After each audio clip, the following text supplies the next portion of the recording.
Me Guyana, land of many waters with 6 races living together. Globespan is a Guyanese dialogue moving towards the realization of one nation in one Guyana. It's a platform that offers an all-inclusive discussion, with the pros, the cons, the ones that is taken aside, and the ones that stand in the middle. Globespan believes agreeing and disagreeing are part of the nation's building.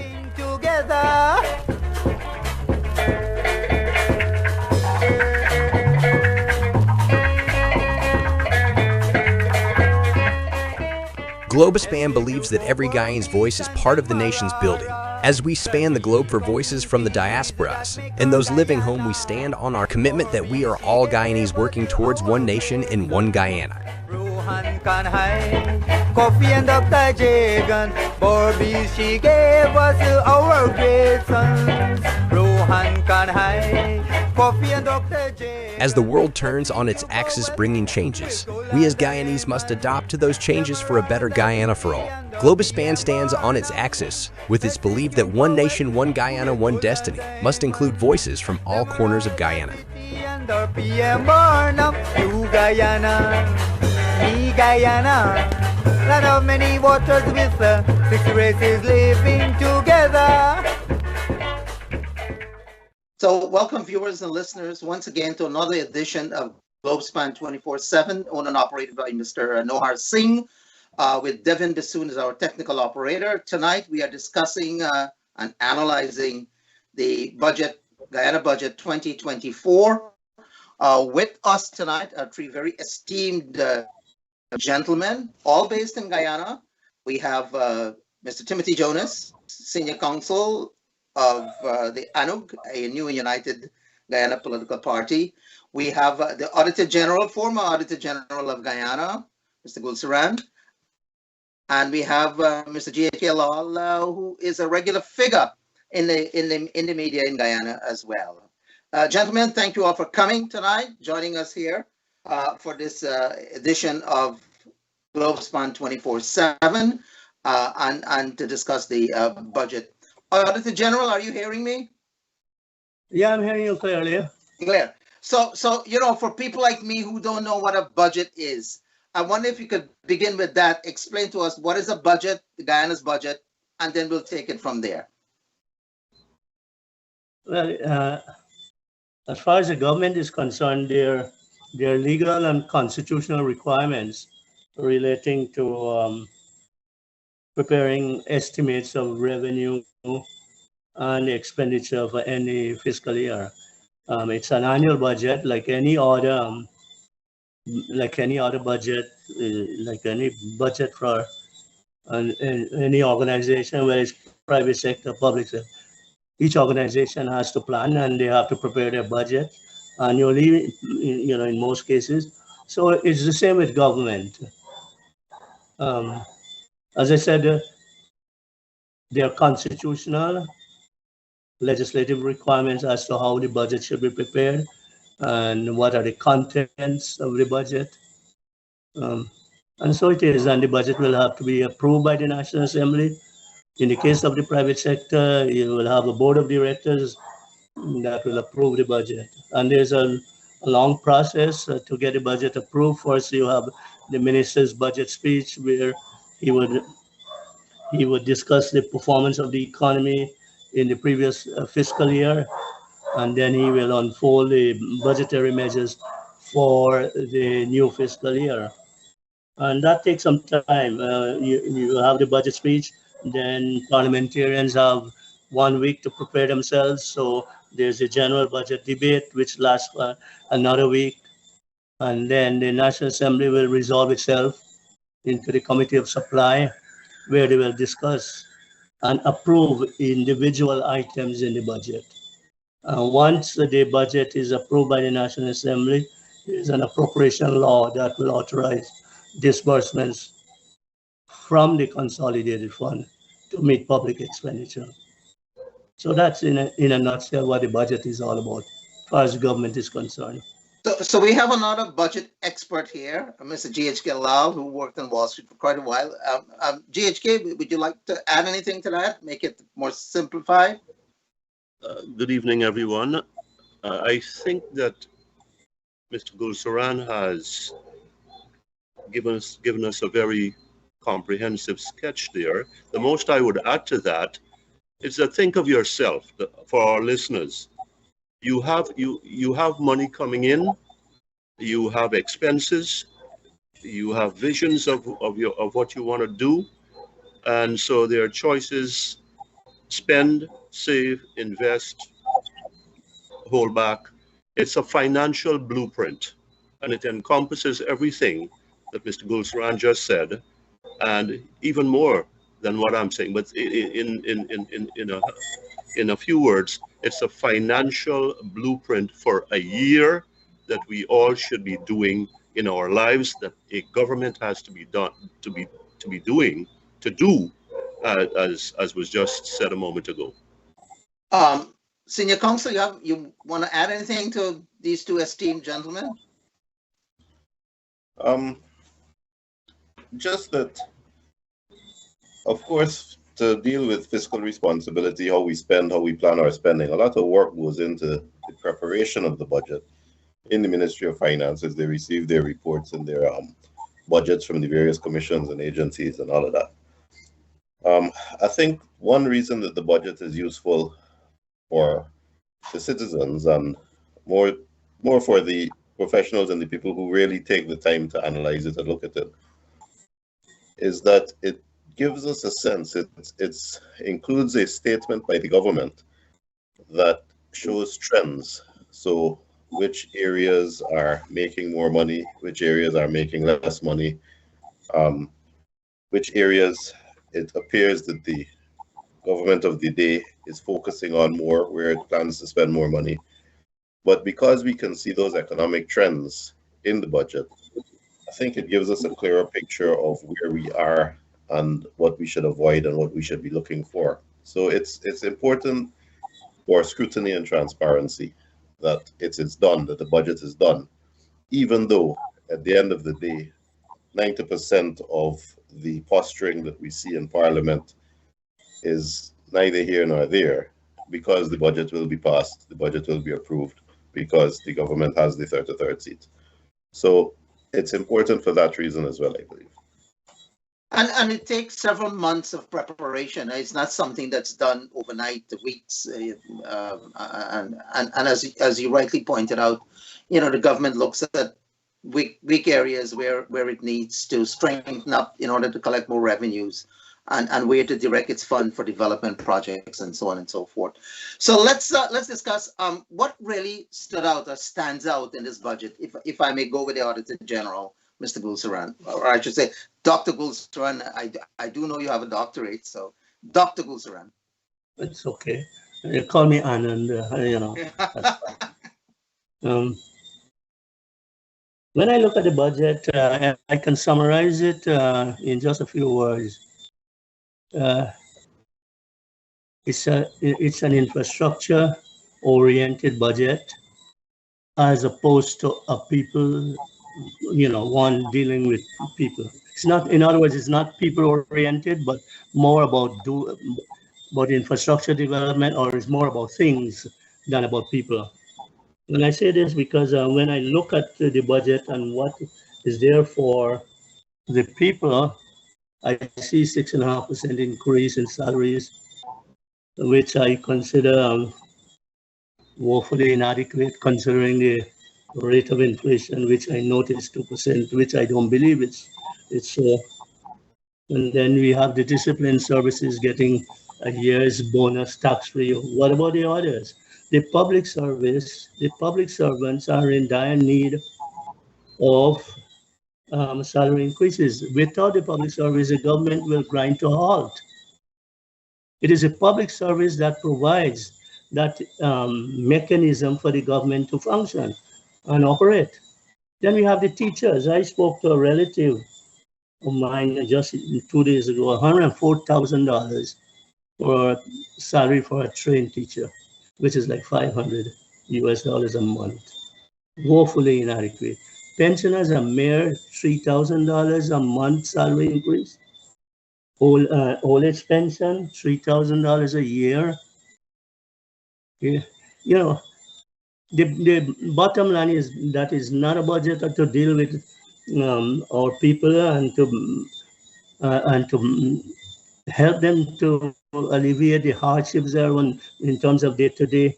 For example, 43% of the people of this country, according to was it the World Bank, are living at less than $5.50 per day, which is the borderline between, and then another 8% of the people are, you know.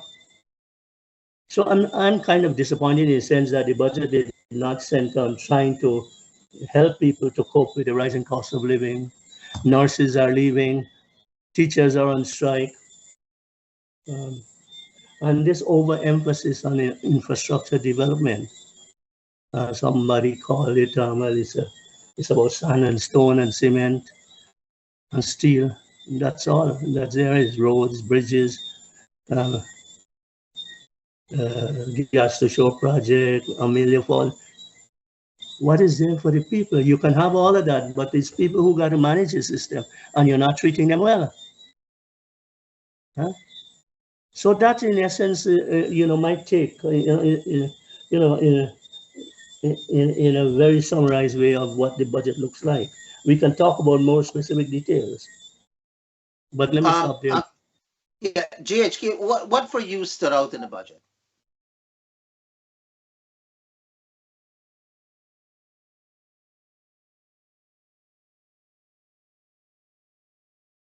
Mr. Lau, can you unmute, please? Can you hear me now? Yes. Yes. Well, the moment I saw the budget and the details became more and more public, I said to myself, what is in it for me? I'm a pensioner. I'm also a remigrant. If I had to deal with that pension increase and the pensions where they are, old age pension, I don't get an NIS pension, I wasn't here long enough, I would surely starve. But let's look at the numbers, if I may, at this point. I know that lots of people like to have their charts and their tables and their graphs and whatever else. So we'll take the numbers as they are. 10 billion. 10 billion for the part-time workers. 8.1 billion because we care. 7 billion a reserve fund, which means it's going to come, by my estimation, sometime in the third or fourth quarter. It's a contingent fund. 5 billion for interest rate relief, small and medium scale businesses. 2.8 billion cervical cancer, 2.7 billion old age pension, 1.8 billion hinterland relief help, 1.2 billion disabilities, 35,000 people to the 76,000 pensioners. 955 million, almost a billion, for eyeglasses. 840 million for eye test. When you add these things up together, they come up to just over $40 billion. A billion, most Guyanese don't know what a billion is. Pardon me for saying that. But you have just over $40 billion in a $1.146 trillion for relief, direct relief money for citizens. That's 3.5%. If I were to take out the 7 billion, that is a reserve fund, I'm calling a reserve fund to be used dependent on circumstances, we're at 3% in direct relief to people who are crying out for help. People who are in this statistically gaudily rich country. 40% of the budget is being borrowed, 458 billion. And we know almost all of the oil money from last year is going to be withdrawn. I think you have $204.1 billion for roads and bridges. 136 billion last year. So you've got a almost 49% increase. But we're talking in total out of the budget, 3%, 3 to 3.5% of the $1.146 trillion. Something is wrong with that picture. These are the numbers. These are not my numbers. These are the numbers as they are. They speak for themselves. When citizens are really with their backs to the wall, and they're saying, we've been talking, Starbuck News have been carrying, I think it's number 60 now, a cost of living series where you have about 10 people. And they say with their pictures there, we need help. We are struggling to make ends meet. Yes, it's a sample, but it's dotted all across the country. And I think it's representative of the bigger picture. Dr. Bulsran spoke about the World Bank, and yes, we are there. I don't know how much we have improved from that. That was a year or two ago, I think about 2 years ago. But definitely people need help. I have spoken to some pensioners. I said, what does this budget mean for you? And you know what they said? They said, Gabe, $3,000, man? $3,000? Well, of course, we heard that coming with the 4,000 next year, it's going to be 40,000, which is a 100% increase from 2020 when the government took office. Statistically accurate. However, where we are now is 75% increase since 2020, but it's 11% year over year. The budget is 46.6% over last year. The infrastructure, roads and bridges is 49%, but we're talking about 11% for pensioners. There is a disconnect here. There is a disparity here that is stark. And it's not only stark, it is punishing. I really thought that the government had an opportunity. There are good things in the budget. The government had an opportunity to spend a little less on infrastructure, a little less and a little more percentage-wise on the people. Yes, you've got money for the Demerara Harbor Bridge, 19.7 billion, good. You've got $42 billion for defense, good. You've got some money, you know, from what I enumerated, you've got because we care and so on and so forth. Those are good things. I would like to see more money for UG. I would like to see us, instead of doing 25 subjects, we have 25 engineers and 25 physicists and 25 statisticians every year, instead of people doing 20. But we have to make the investment in STEM. And I don't want to knock goal, but that's where I was expecting more in this budget. There were lots of opportunities for the positives to have been enhanced. But yet I felt that it was stingy, and as we Guyanese say, it was MAGA on the people's side. Mr. Jonas, a MAGA budget, I'm sorry, a MAGA amount, meager amount to the lower class for relief of poverty-stricken people. You agree? I agree, but I would like to point out that we need to focus more, not just on how much is being spent, but on how responsibly and transparently it's being spent. There's always a distrust in the award of contracts in Guyana. Over the last year, anybody who's bothered to look at the news has noticed the lack of effectiveness of the Public Procurement Commission, which is supposed to be overseeing it, and the number of cries for help, the number of alarms that go up in terms of corruption and speculation in the award of contracts. Our infrastructure is so poor that we need a heavy injection, short-term, medium-term, and long-term, into infrastructure.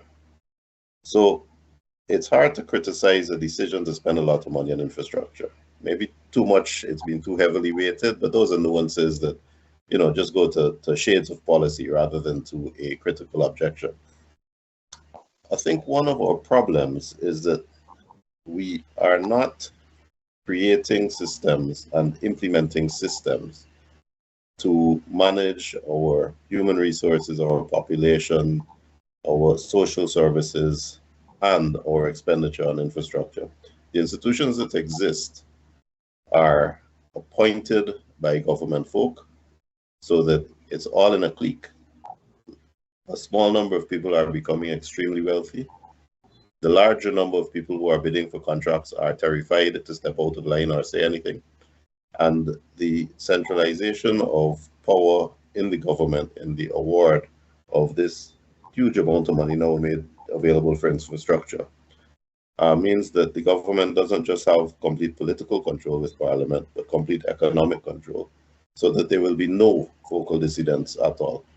And I think that while we can talk about the budget, at the end of the day, the intention behind this is complete political domination and the silencing of the only people who potentially could stand up in opposition, which are the people who have enough money to be bidding for these contracts and the businessmen who are benefiting from the purchases and that kind of thing. I think that's where, for me, I worry.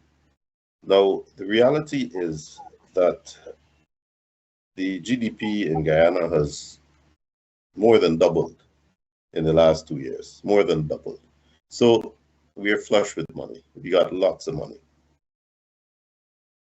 I think that we needed to focus on improving our traditional areas, because that GDP in 2021, only 45% came from oil. Now 70% is coming from oil. And if you look at specifics, gold and bauxite, they've actually declined. Agriculture otherwise rose slightly in the last year, but had declined in the previous years, so that it remains balanced, and the dependency on oil is growing, whereas the non-oil sectors are stagnant.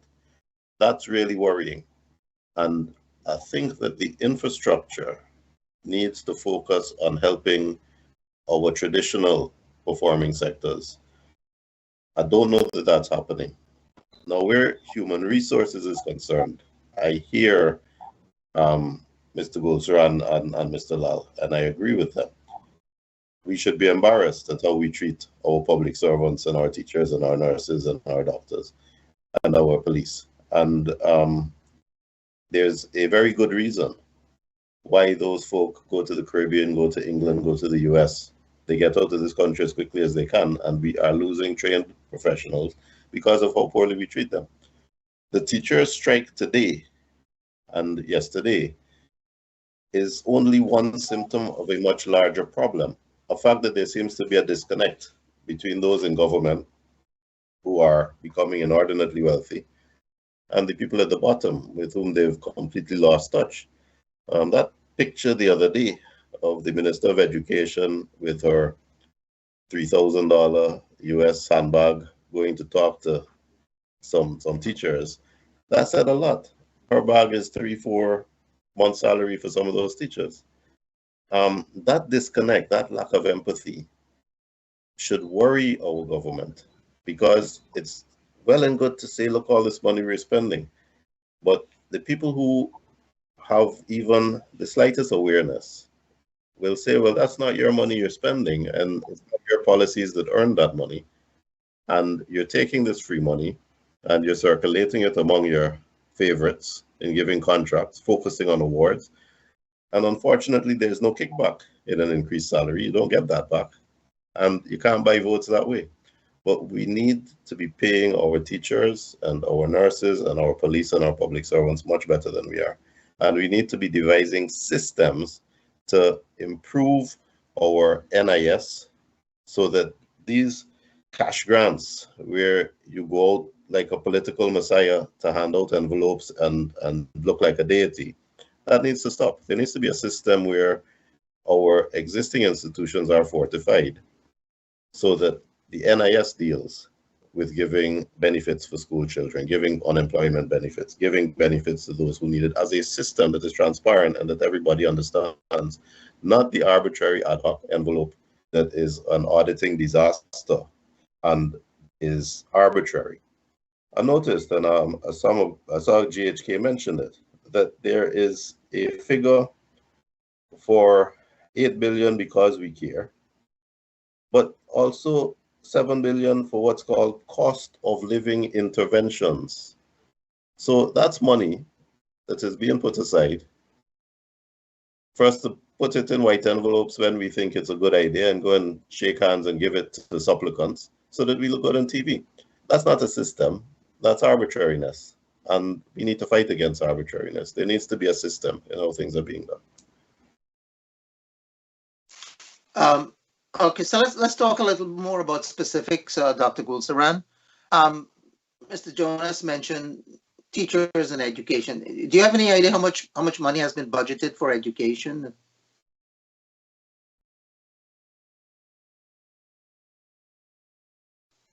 You need to unmute.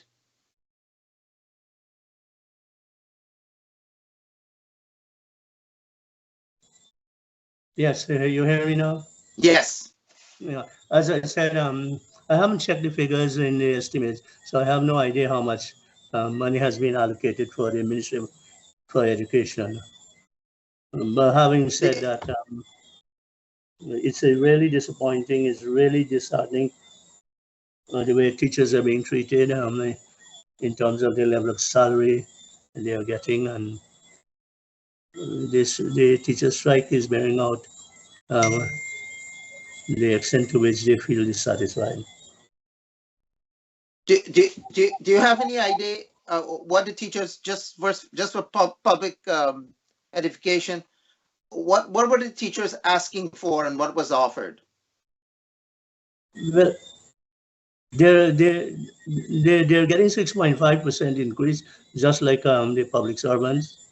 But if they start at a very low base, it's 6.5% at a very low base, and as I said, a trained teacher getting $104,000. If you add 6.5, that's nothing. I mean, when you compare what teachers are getting in the Caribbean and in North America, and you in North America, and these trained teachers, what should they do? They have families to maintain. What should they? Is it not surprising that the least opportunity they get, they disappear from Guyana to the Caribbean and North America? So we need to do more, not only for teachers, public servants on the whole. People, vulnerable people, groups, retirees, people in dire need of social assistance. We need to do more. As I said earlier at the very beginning, it's not a people-oriented budget. And that's something that needs to be addressed. Otherwise, you can have all the infrastructure work. You don't have the people to manage. They're going to fall apart. I'm not sure with the budget of 1.146 billion, which is when I compare it with the previous year, it's like about 3 times that of 2021. Do we have the skills in the public service to manage and monitor? So the budget has gone up 3 times, from 300 and odd billion to now, from 2021 to 2024. What about the level of staffing, technical professional people to manage these projects, to make sure that Mr. Jonas talked about the procurement commission and the tendering process, the amount of defective work, the amount of delays, the overpayment to contractors. Contractors are being employed that don't meet the requirements. They don't have the relevant experience, and yet they get contracts. You're supposed to give contracts to eligible bidders based on lowest evaluated bids. No, you're not seeing that. You're seeing second lowest, fifth lowest, and they're getting, and nobody's asking questions. And invariably, these are contracts given to people who are going to default in terms of getting the work done. So there is a huge problem. There is a huge problem. So one, coming back to teachers, is not only teachers who are suffering, the public servants are suffering. One set of the government service. I'm talking about the discipline services. They're getting tax-free, 1 month tax-free. What about the others? They're not deserving. I've been asking that question for the longest while, and there's nobody to provide the answer to me. Why is it the rest of the public service are they not deserving? Why is it that we have a procurement commission that is so ineffective, very defensive of what is going on? Why is it that we have a national procurement tender board that is approving the award of contracts to people who don't meet the requirement? Why is it that we have the chairman of the National Procurement and Tender Administration Board, who is also a full-time employee at the Ministry of Finance, when in actual fact the chairman is supposed to be a full-time employee? In 2020, Mr. Edgell, when he presented the budget, he said that person's appointment as chair of the National Procurement Tender was a temporary one. It turns out it's a permanent one now. What is going on? And the procurement, the tender board reports to the Minister of Finance. Is he not seeing something wrong? Is he not seeing that the board is not functioning the way it should, with all these contracts being awarded to people who don't meet the requirement? Are we not seeing that the procurement commission is not functioning the way it should? So these are some of the issues. So let's hear what others have to say. GHK, any response to the questions he asked rhetorically? Well, Dr. Bulsaran has raised some of the questions that all of us are asking, but I'd like to take them a step further. Do we have this? Do we have that? My question is, do we want to have them? Correct. Do we want to have them? We have to know that these things are not functional. We have to know that the people we put there are going to perpetuate whatever's been going on. So there is a continuum from the bidding to the awarding and to the reviewing of complaints. We are talking about 400 projects here, give or take. $666 billion, which comes capital expenditure, $666 billion out of 1,146 billion, 1.146. 400, approximately 400 projects. Do we have 400 engineers in this country?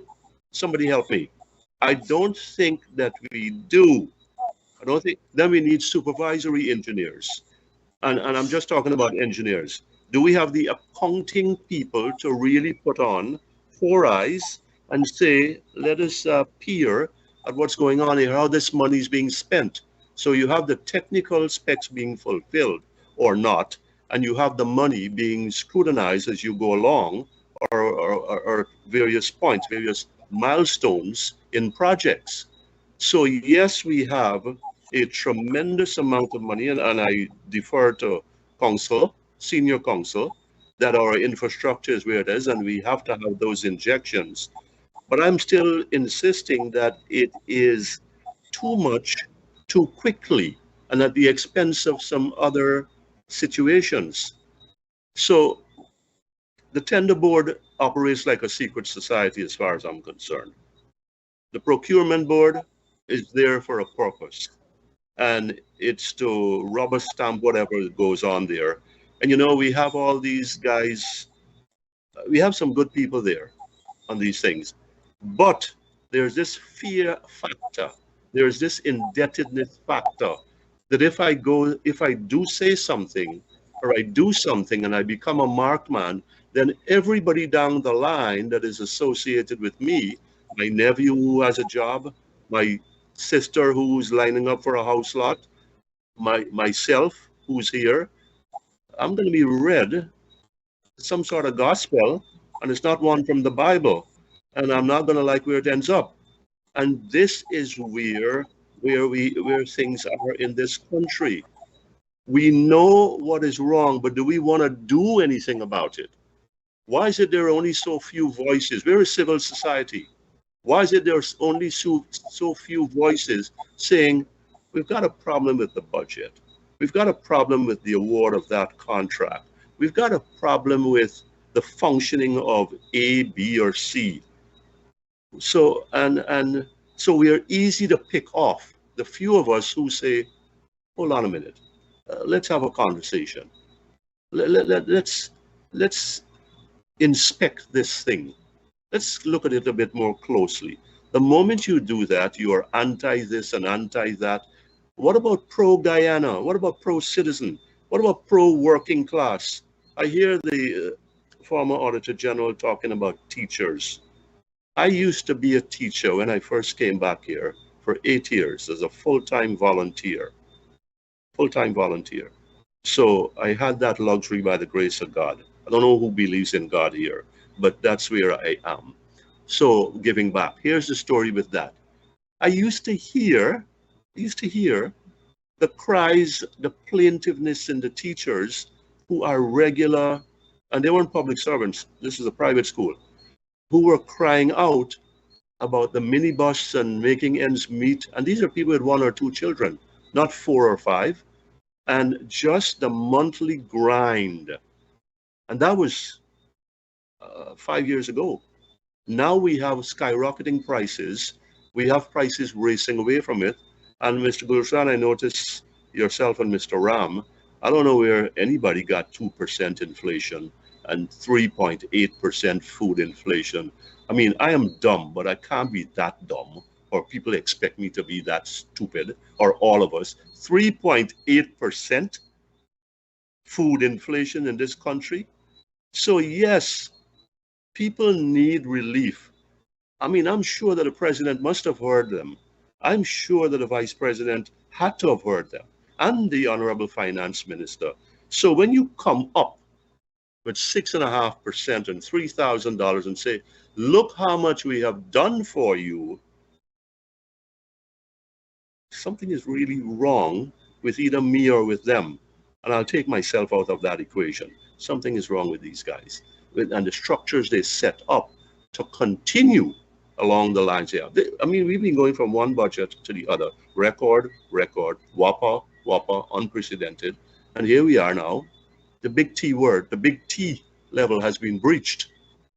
And we're having the same conversation. Why not more for the poor? We have 76,000 pensioners, 35,000 people, what do we call them? Challenged, persons with disabilities. That's 111,000. We have teachers and nurses and policemen and public service on the whole. I don't know what the number is. So we're talking about maybe half of our workforce. Well, the retirees don't count. But we're talking about half of the adult population, close to half of the adult population of this country that is struggling in a country that is pumping 650,000 barrels of oil. I'm not going to go near to contracts and all of that. What I'm saying, we ought to, even with what we are getting, we the citizens should have been feeling, knowing what it is, experiencing what it is, to be partaking of this patrimony, to be engaged in it and involved in it. You know, I am asking myself, Guyanese are going about their business. They go, they buy some KFC, or they get a pizza or something. We are among the richest people in the world, and it's like business as usual here, and the government knows that. The problem with this also is that, and I have to say this, gentlemen, and to whomever is listening, we do not have a viable opposition in this country. So therefore, the government, one-seat majority and all, it just runs over every, the juggernaut is not being stopped in some constructive way. The first thing I've seen in recent times is this teacher strike. And it looks like it has some legs and some sustainability, so we'll see where that goes. In the meantime, I would have expected, look at the government's reaction. We're going to stop taking out union dues. And somebody put up a Facebook post, I don't know if it's official, a headmaster makes $300,000 a month. So in other words, what are you complaining about? How many headmasters and headmistresses we have? I don't know if that's the right term we use anymore. And then after after that business about stopping the union dues, we'll take money out of your pay. Well, if you go on strike, you should be. But instead of threatening people or trying to intimidate people who are crying out, this is not about politics, this is about economics. Folks, this is about economics. People are hurting in this country. And especially when they see their neighbors going to what the questions and the points Mr. Gulsaran raised and Dr. Gulsaran, Mr. Jonas raised, it's like, what happened to we? What happened to we? Are we not Guyanese? Are we illegal immigrants? Goat bite we, to use the parlance? I think we have enough. We have enough to have done a little bit more. And it's really a crying shame that we have to have this kind of conversation post-budget, given the provisions coming out of it. The imbalance, so little on this side and so much on the other side. Systems, our projects are running away from us. Our budget is running away from us. Instead of us, we like to use these fancy American constructions about capacity building and synergies and whatever else somebody puts in our head. We've got to live the things.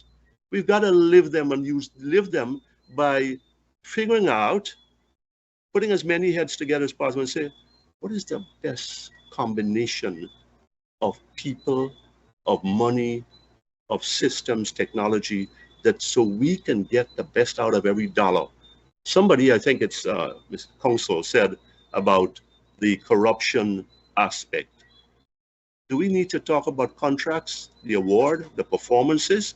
Do we need to talk about what goes in? I mean, I can tell you some stories, but about how these things go about, but we'll leave that alone here and just say corruption is a major part, a major percentage segment of our budgetary, of our contractual awards. And we're talking about, look at roads, $204.1 billion. That's a golden goose, folks.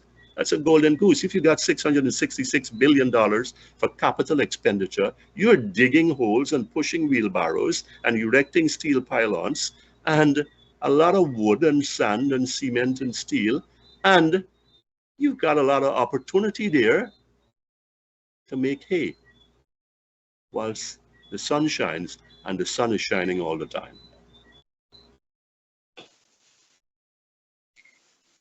Mr. Jonas, your turn. Well, we've complained a lot, and perhaps we can discuss some solutions. But just to give an example, thank you. Because JHK mentioned the amount that's allocated for roads, and you had asked about education, and I don't know how much is being spent in total on education, but I do see a budget for education infrastructure at 29 billion. Now, again, this is contracts. This is, put in new schools and fences and that kind of thing, which the government has been doing religiously for the past 3 years. A lot of money has been spent on putting up new schools. And you see new schools with nobody to teach in them and no access. Now, Mr. Jonas, excuse me a minute, through the chair. I think the education budget was somewhere around $242 billion, the total education budget allocation. Okay, good. Okay. Now, the point that I wanted to make is that if you've got let's say 14,500 teachers, I think it's about there. Ganesh Mahipal had cited 17, but I think he's overstated it slightly. Then that education infrastructure sum, that 29 billion, represents $2 million a teacher. And that means about 200,000 a month. It's easy to find just $50,000 a month more to pay to each teacher in Guyana with the amount of money that this budget is talking about and the amount of money we're getting from oil. And for someone who is earning 100,000, 150,000, 200,000, an additional $50,000 a month will mean a lot, but it's just a slight sliver on the amount that we are seeing wasted in poorly managed contracts given out to the few. It's not a matter of affordability. The government is flush with money. It's a matter of priorities and a matter of treating these people as second-class citizens. And I don't see the benefit in it. I really don't. So I'm struggling to understand why it is that I know the perception is that the public servants and the teachers are not government supporters. Well and good. But I still don't see the benefit in it, in treating them as second-class citizens and relegating them to poverty. I'm trying to understand it. Now, I had mentioned systems, and this will never happen when government controls parliament. But I really do think that the function of parliament should be to ensure that power is decentralized so that we have 10 regions and we have dozens of NDCs, neighborhood democratic councils. And I really believe that the application of infrastructure needs to be disseminated at that level. We have such tight control by central government that the central government loves to put up a sign, Project of Government of Guyana, on some little village road and go and build a road.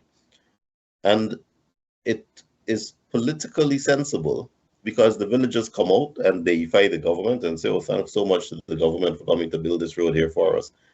But in these villages, that should be the job of the NDC.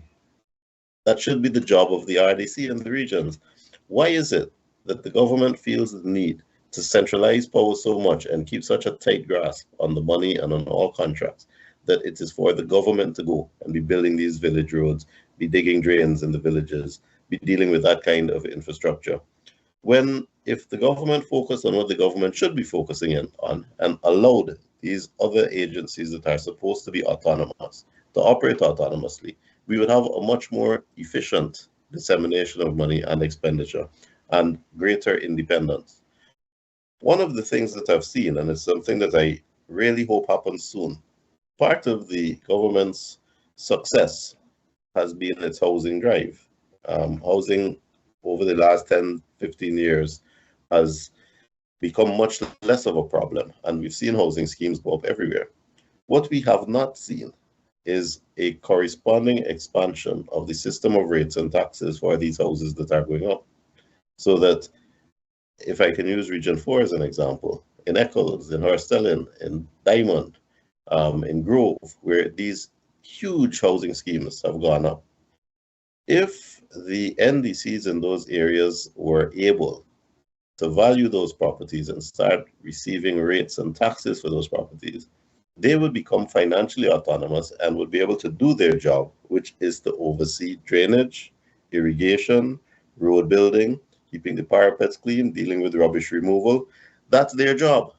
They can't do it because they are being financially starved by the government, which refuses to implement the laws that already exist to give them that financial autonomy. Because it makes much more political sense to put up a big sign that says, we're building a road here, Project of Government of Guyana. We're coming to save you from the crisis that you're in. And then we keep control of the power, control of the purse strings, and we get to come and say, look what we've done for you, vote for us. If Parliament was independent and that 33rd seat was controlled so by a third party, so that the opposition had a majority in Parliament, the laws could be enforced and Parliament could insist that the budget reflects the need to take a different approach to fiscal management, to decentralize power from the government, to allow the NDCs, which are more directly answerable to the citizens which live in those neighborhoods, to manage their jobs in those neighborhoods, to give them the financial wherewithal to do it, so that government can focus on being government and not on trying to hand out white envelopes at every corner, at every occasion to buy votes. That needs to change. And I think that we need to focus more on our systems, and that will allow us to develop our human capacity And that in turn will start the ball rolling, but it's about systems. And by the way, all governments have behaved that way, yeah? For the last 40, 50 years, central government. Very much so. Very much so. This is not a criticism of any one government. This has been the case for 60 years in Guyana. So one solution has been proposed for decentralization of power, and we have talked a lot about problems. We could continue to talk about the problems of the budget. But in speaking of problems, let's also propose some solutions of what should be done, as Mr. Jonas has just did. Dr. Gulsaran, what you have any more suggestions, ideas, solutions, and some of the problems as well?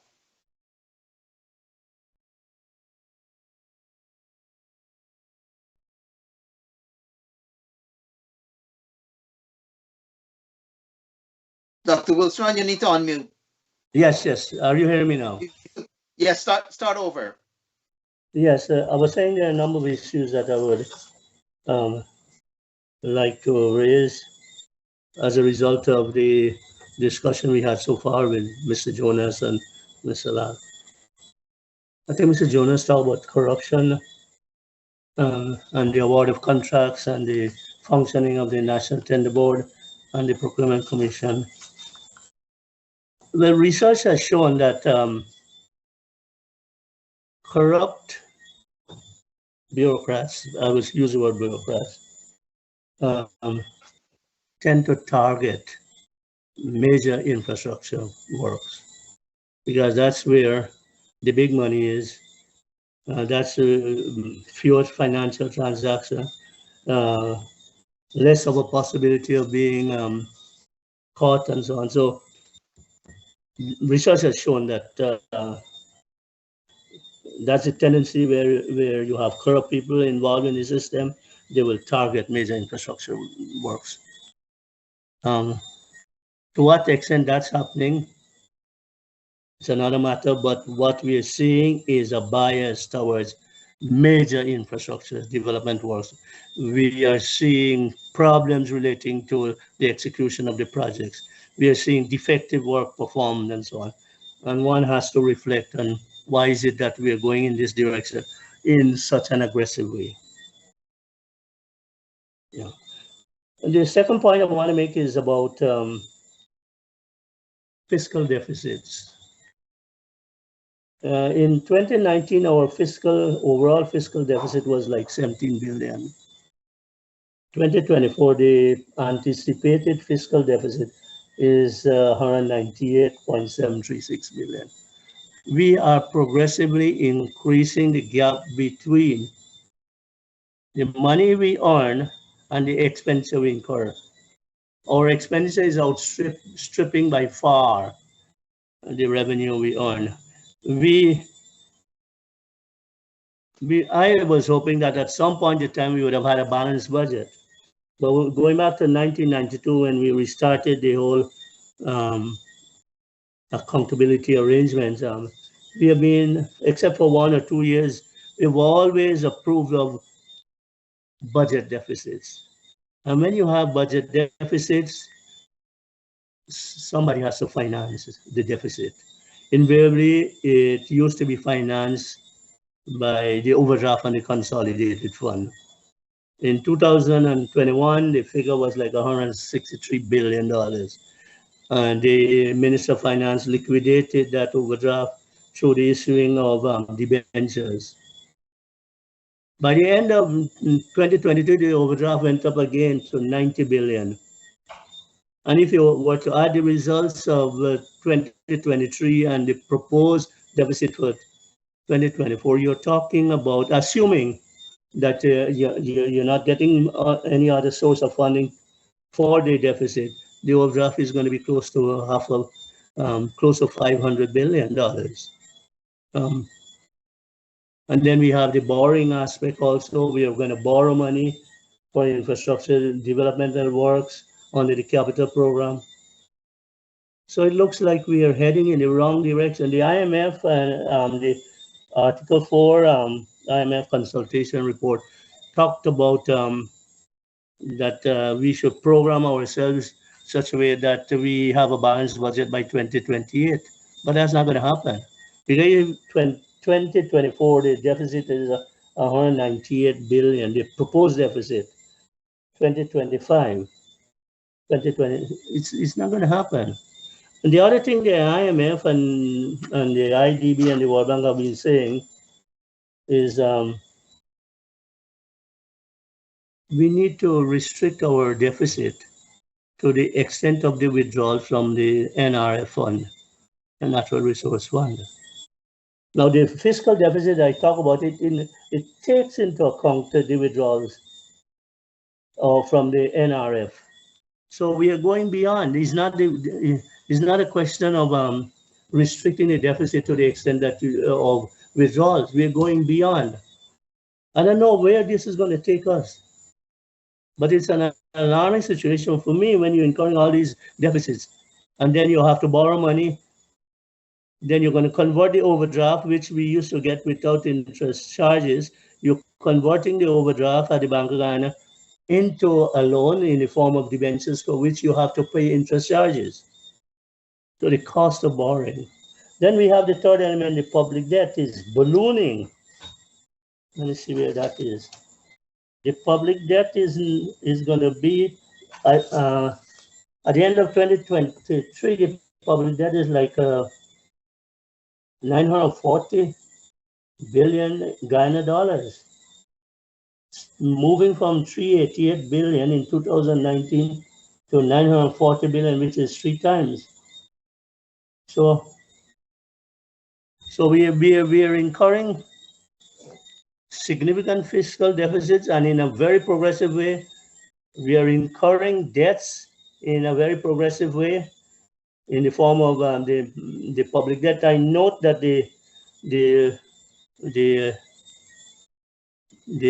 public debt to GDP ratio,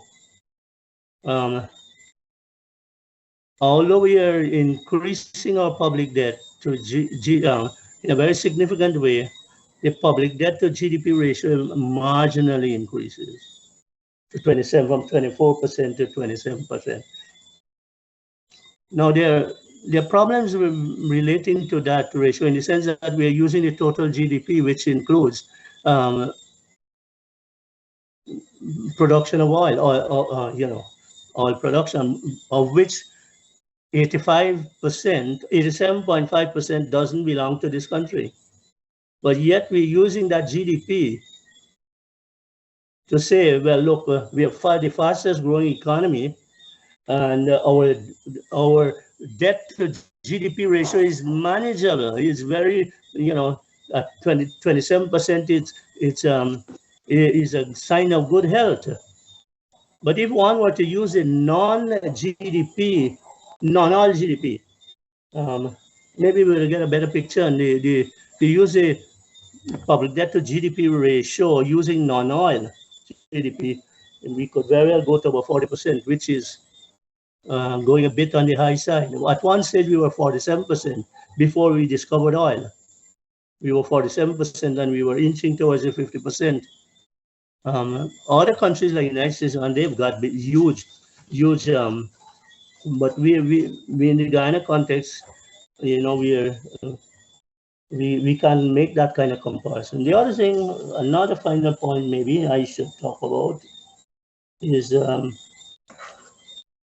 1.1 month of import cover, our national reserve or foreign exchange reserve.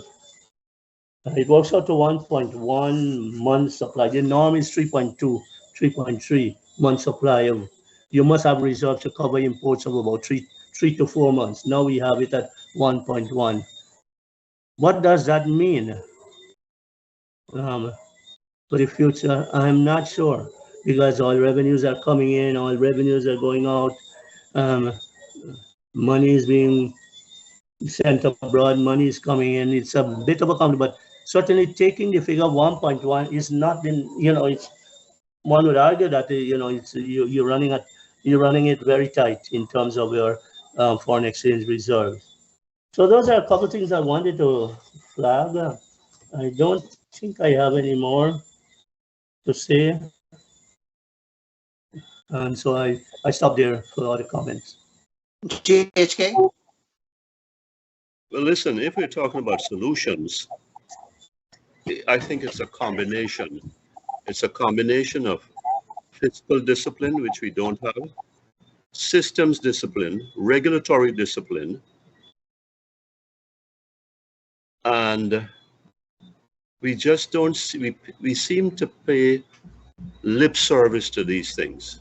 Not we seem to pay, we do pay lip service to these things. We can have the best systems in the world, but we need real people to manage them, to drive them, whether it's infrastructure, whether it's compliance, whether it's accounting. So I think we need to hit the reset button here. We need to hit, so we're talking about solutions. We need the quality and caliber of people who can lift us up from where we are. The people who we put in behind a system, and we are sure that we are going to get the best principles out of them. Nobody can tell me that the best and the brightest have all fled this land. We have some good people here, but the problem is that they are overwhelmed, or that they are overpowered. They're overwhelmed by circumstances, and they're overpowered by their contexts. We need our young people coming out of the University of Guyana with, yes, they want to make money. Yes, they want to make their mark. Yes, they don't want to ruffle any feathers and rattle any cages. But at the same time, we need some people who are going to stand up and say, let's get this transparency that we're talking about. We need to have that fiscal discipline. We're going to drain the oil money and leave just a minuscule amount. We're talking about 70% of our economy based on oil. Have we thought about what happens should there be a slump in prices, debt service, the impact on this economy? We've talked and lauded, and have been lauded, about the fastest growing GDP, biggest GDP and all that business, right? For the last 3 years, I'll use only 3 years, discovery of oil, 20-something percent, 30+% GDP growth. We are in the territory of the economy overheating. We are in that territory. And so retrenchment occurs. We talk about inflation, but we don't talk about the economy overheating. Perhaps it's a little premature. So I think that if we get the political discipline, the regulatory discipline, the system discipline, the ethical discipline, that, look, people are going to make our country better. People are going to lift us from where we are, this quagmire. Whether we talk about money, whether we talk about roads, whether we talk about politics. And clearly, and we're not going to say this today, clearly we are struggling, we are grasping at straws in those areas that we really could find, that really are the answers for our issues, some of the answers at least. We heard about cash in envelopes. Because we care, cash in envelopes. 25,000, cash in envelopes. Runoff, 25,000 for somebody, I don't know, pensioners, police, cash in envelopes. $7 billion, whenever that materializes, or the time comes for that spigot to be opened, cash in white envelopes. This is tailor-made for the skullduggeries that have been perpetuated for the last 60+ years, except now that we have this gush of money, and we don't seem to know what to do with ourselves. Why not run the thing through the monies, through the tax system? And don't tell me it can't be done through the GRA, through the provisions of credits and whatever else has to be done with thresholds, etc. Run it through there, run it through the NIS system. I think council say that, but we must come up with a mechanism where we reduce this dependency on cash, which has its exposure. That look, the direct money to people is almost all cash. It's almost all cash driven, or it's going to materialize in the form of cash. We've got to get away from that. But there seems to be a reluctance the president went and he spoke before, I think it was the BBC, and he said something to this effect. Cash grants are not the way to go. It's not sustainable, something to that effect. I asked to be pardoned if I am misquoting him. He said something to that effect. So I'm going to take cash grants and say cash in envelopes. If he recognizes that, then I thought we would have come to a point where, listen, we're going to do this thing differently. So we talk about compliance, we talk about transparency, we talk about accountability, clarity. Where is it? Where is it when we have these checks and balances, and it seems as though they take months to come up with an answer? We need the kind of people in these places that are going to say, well, hold on. This thing ain't making no sense. This thing got to stop here now, or I'm out of here, or I am out of here. Well, we really aren't getting any of that. We go along to get along. We keep quiet so we can survive. We can continue.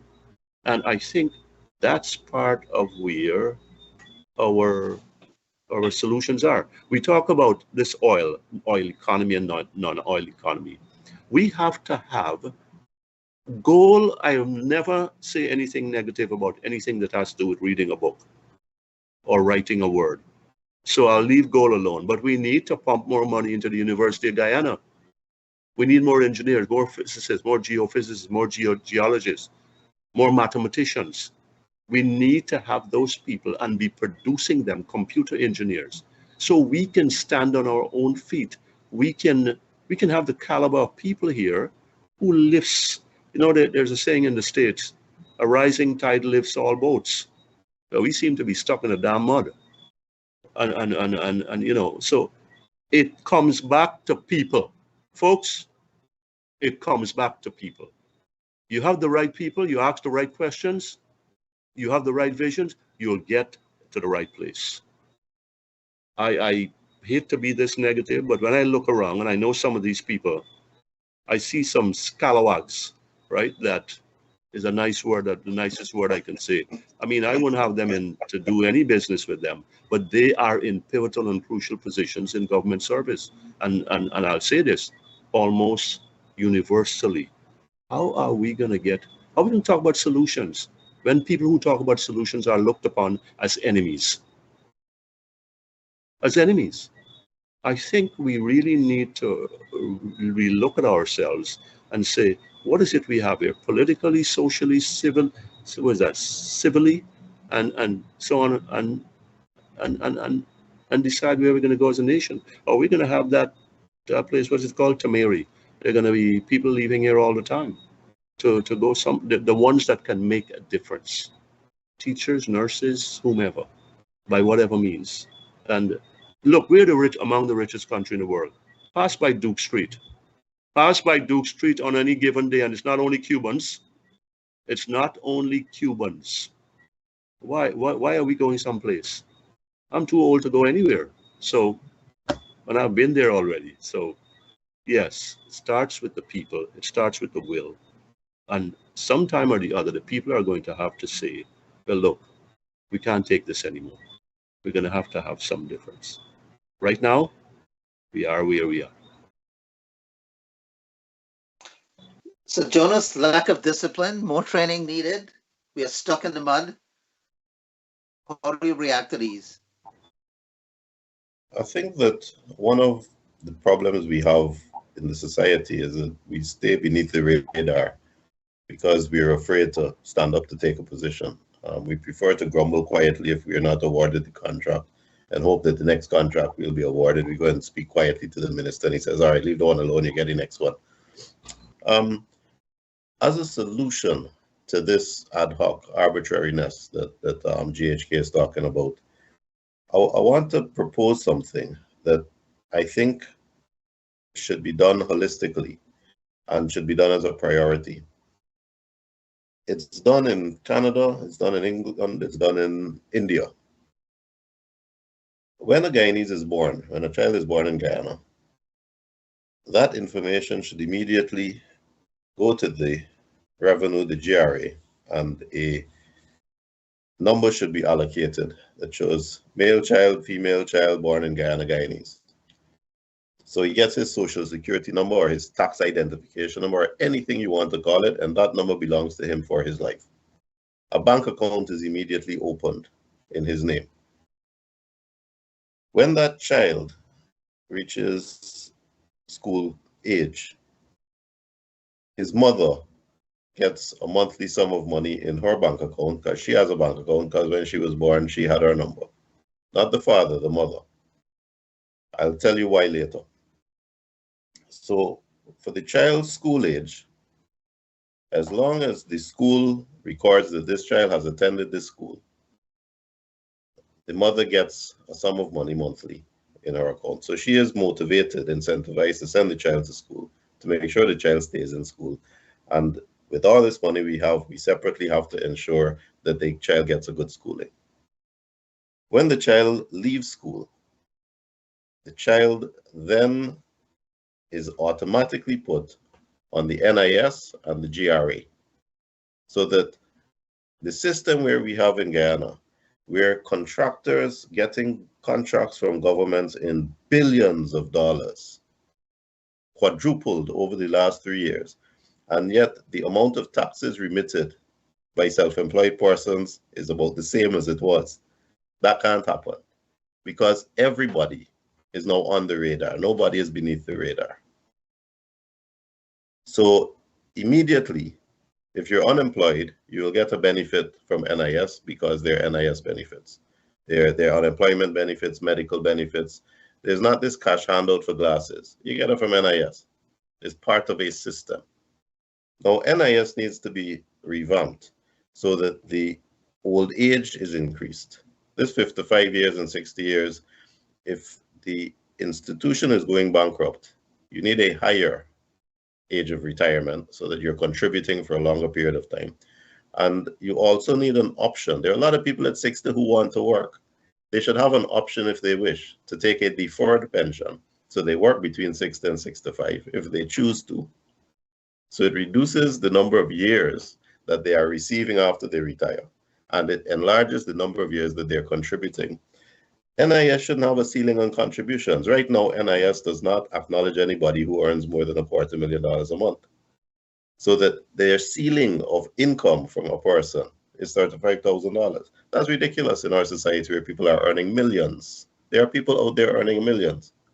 So the income to NIS can be increased. The output from NIS can be reduced. The flush funds the government has can be put into NIS so that NIS becomes an institution that does what it's supposed to do. And everybody has a bank account. So you are on the radar from the time you're born. You're getting your benefits through an NIS system. The checks that you get, every single post office, every single NDC in every single village can be catered and geared to be able to cash these checks and honor these checks, large shops. If we do that, then we can also start showing people that they will be getting benefits from being on the radar. So I would have a different tax bracket for foreigners who want to work in Guyana. You pay for your visa. So if you come to work in Guyana, you get your own social security, but it doesn't say G for Guyanese. It says F for foreign, or as the Americans like to do, A for alien. And you have a different tax structure. You pay for your visa. Your income tax bracket is higher, so that a Guyanese engineer is more competitive on the job market than the foreign equivalent engineer who wants to come in, because that foreigner will pay more income tax. You can then have a situation where you put a holiday for things like property tax for Guyanese individuals, whereas foreigners would have to pay property tax. So that you encourage foreigners to come, and they're desperate to come, trust me. But you have a system where Guyanese become first-class citizens. Guyanese can rely on a good education system. Their mothers are paid to keep them in school. That gives the mother the financial dignity, the financial wherewithal, that if her husband is mistreating her, she has the financial autonomy to leave. We can fight the problems that are inherent in our society, like domestic violence, which arise out of poverty and frustration, by using our systems that way. Improve medical care, improve social care, improve education. There's so many things we can do if we just have a system that decentralizes the arbitrary power of government, institutionalizes our systems so that they are predictable and transparent, and become a right of our citizens rather than some privilege that is handed down by an ad hoc leader. And I think systems can be done. The second suggestion that I'd like to make as a solution, again, this will require decentralization of power, and it will require a third party controlling parliament. Controlling the third to third seat, so that the two large parties have to speak. We have an insane economic policy in Guyana, where the government of the day unilaterally takes economic policy and decides to spend money on lavish projects. The opposition oppose, and if the opposition get a break, they remove funding and pull the rug, and the entire contraption collapses. So the government of the day spent a hell of a lot of money on Skeldon. It was a disaster. We know the Skeldon factory was a disaster. But then the opposition came in and immediately pulled the rug on the whole of Gaisuko. So they stopped Gaisuko. They closed down all the estates. Both acts were done unilaterally and were catastrophic.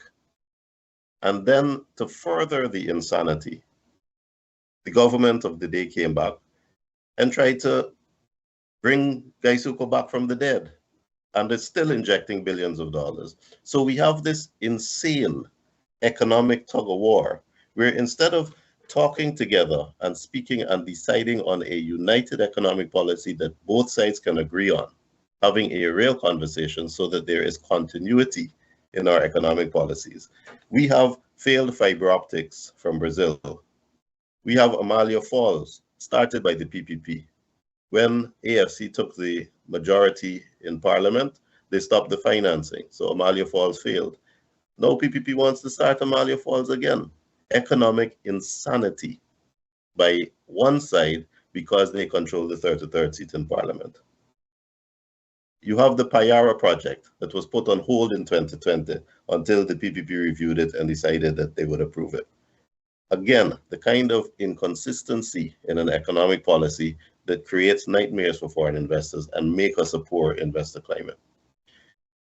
If a third party holds that third to third seat, the government of the day can't come and say in our budget, we're catering these billions of dollars for Amalia Falls, unless the opposition looks at it and says, we agree with Amalia Falls. You wouldn't have the government spending the tons of money that was spent on Timeri Airport, to the horror of the opposition, because both sides would say, we agree with this project, this is how to do it. And more than that, both sides would then have a say in how the contracts are awarded for the implementation of the project, and there will be continuity. We are destroying our economy with this tug of war, stop-start, uncertainty that scares off foreign investors, destroys projects. Look at Gas to Shore, a project that has had no consultation whatsoever.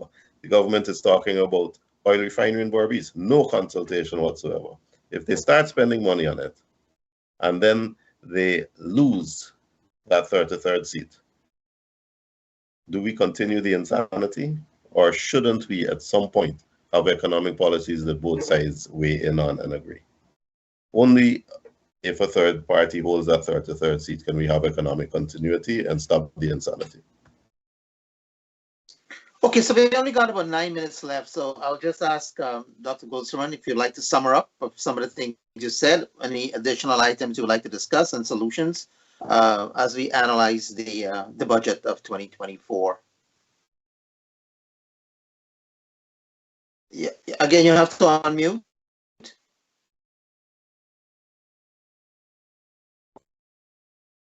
Yeah.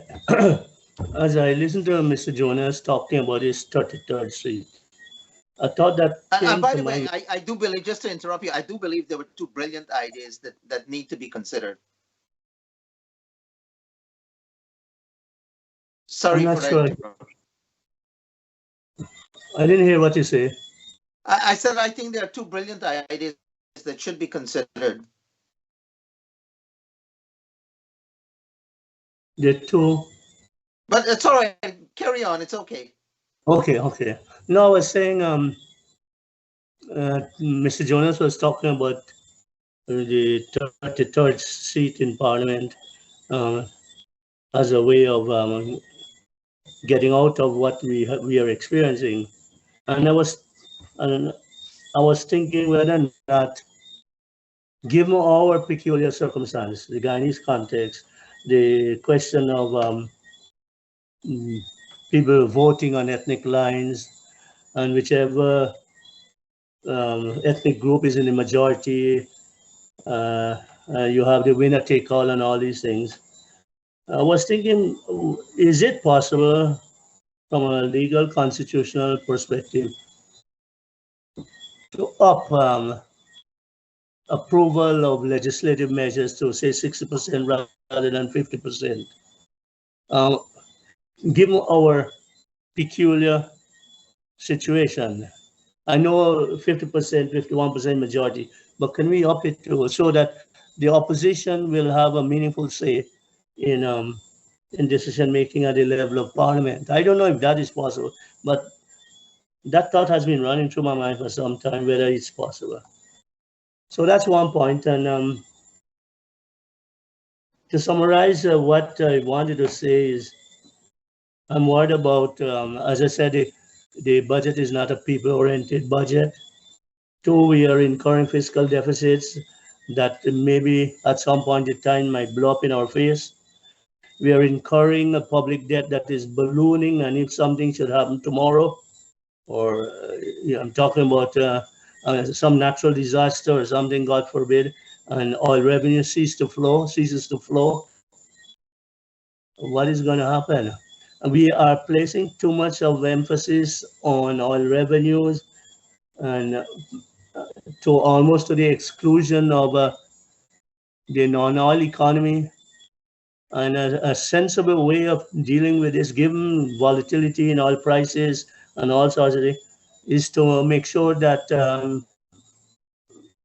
our non-oil economy is not grinding to a halt. We need to push to have a diversified economy in event something happens. So I know you've got a few minutes left, so I'll stop there. GHK, I mean, you only got a few minutes left. If you'd like to summarize, add anything else, comment on what was said by the other two presenters. I particularly like Council's cradle to adulthood recommendation solution. It has some teeth there to it, and I think it has a lot of staying power. I really do like that. Mr. Gulsaran's thought about, inclusion and conversation and participation involving the political opposition, I think that's going to call for a sea change in mentalities. I think it's going to call for a tremendous investment of political capital and political will that we really don't have. We really don't have right now. Perhaps it's at the lowest ebb it's ever been. We're talking about the budget, so I'll spend a minute here quickly and move along and close it out. Really, an opportunity was missed this particular year. All the records have been set. $1 trillion. And people really should have had something more in their hands. Whilst we still could have done a viable amount of business for our infrastructure needs. How much would it have cost to narrow the gap and to have the people participate directly in 10% of that budget? 10%. In other words, what we're talking about, $110 billion, as opposed to whatever, $110 or $150 billion maximum. I'm not for this doubling of salaries and all of that. You're going to run into trouble with that. Oil, I want to make this, our oil fund is poised to be going where it is, downwards. Oil is a bad dude. It has its bright spots that can last long, and it has its prolonged slumps that have crippled many in the economy. And then you're staring at all this debt and all these things that you started, and how do we go from there? We really need to be fiscally, we need to be more disciplined in so many ways. And I think that this year here is already set. Where we're going to go next year, it's another story. Thank you. Yes, I too like the ideas of senior counsel. I thought they were quite good. And just for clarification and amplification, I think what he meant by 33rd seat is that Guyana is in need of a minority government, regardless of which political party is in office. Doesn't necessarily have to be 32, but it could be 31 or 30, but it should be a minority government. That's what he's proposing and suggesting, regardless of which political party controls the reins of office. Am I right, counsel? You are, and I hope you can give me a few minutes to respond to Dr. Please, Globespan. please, take your time. Go ahead. You see, I appreciate his very thoughtful response, and I could see it's something he's been cogitating on for a while. And when I started looking at it myself 4 or 5 years ago, it occurred to me that yes, if you required 60% vote in Parliament to pass a law, both sides would have to speak. And for that reason, I started in this game on the platform of constitutional reform.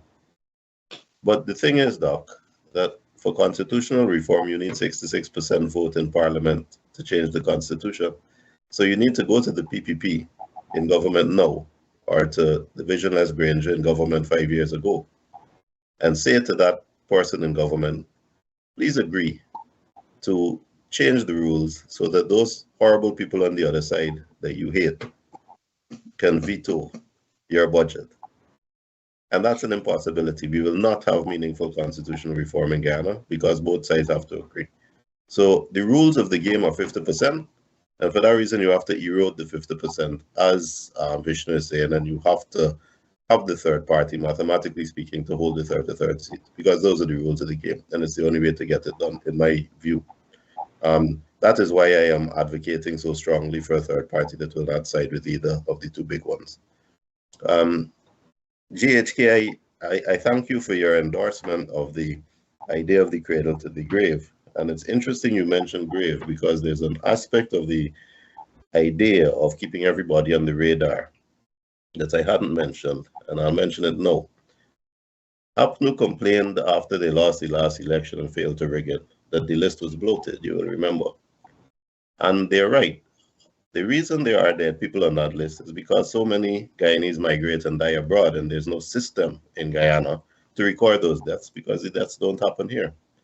But if every Guyanese was registered by birth and had their bank account and was registered for NIS and registered for GRA, so that they had to file their returns annually, if they go for their driver's license to renew, or they go for their passport to renew, or they go to NIS to collect their money, every single transaction on this single number is recorded.